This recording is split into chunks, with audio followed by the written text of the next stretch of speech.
توکل نه پیل ادا ذکر کی چې رب المشرق والمغرب چې رب دې د مشرق او مغرب چې الله هغه ذات دی چې هغه د مشرق او د مغرب رب دی لا اله الا هو د الله نه سوا بل هیڅ معبود نشته دی او بیا الله رب العزت د بندگان ټول ضرورتونو پوره کول باندې قادر هم دی نو ای بندا ای مسلمانه چې توکل کې نو د الله رب العزت په ذات باندې توکل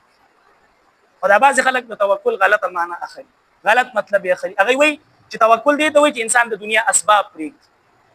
الکه کاروبار مکوه روزګار مکوه د دنیا اسباب هغه ما اختیار ودا توکل دی دا غلطه خبر توکل دا نه دی بلکې توکل مطلب دا دی چې کم مقاصد د پاره چې انسان سره کم طاقت وي کم قوت وي انسان هغه استعمال کی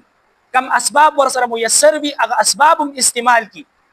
او په اسبابو کې ورننوزي نه په اسبابو باندې پورا هغه یقین او اعتماد په اسبابو باندې نه کوي بلکې پورا یقین او اعتماد هغه د الله رب العزت په ذات باندې او دغه شان خبره په یو حدیث کې پیغمبر علی سلام بیان کړی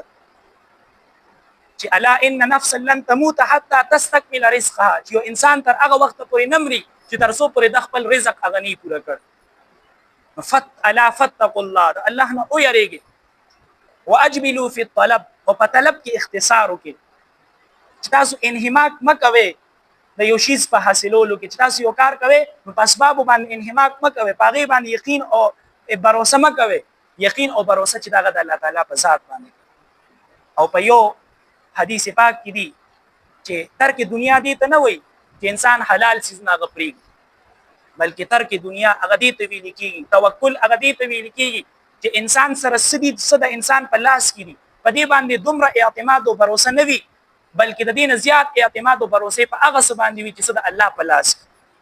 توکل دی ته ویل کیږي انسان اسباب اختیار کی خپل طاقت قوت اپنو کی اغه نه پس باور اعتماد الله په ذات کی الله دې موږ له په هیڅ عمل توفیق نصیب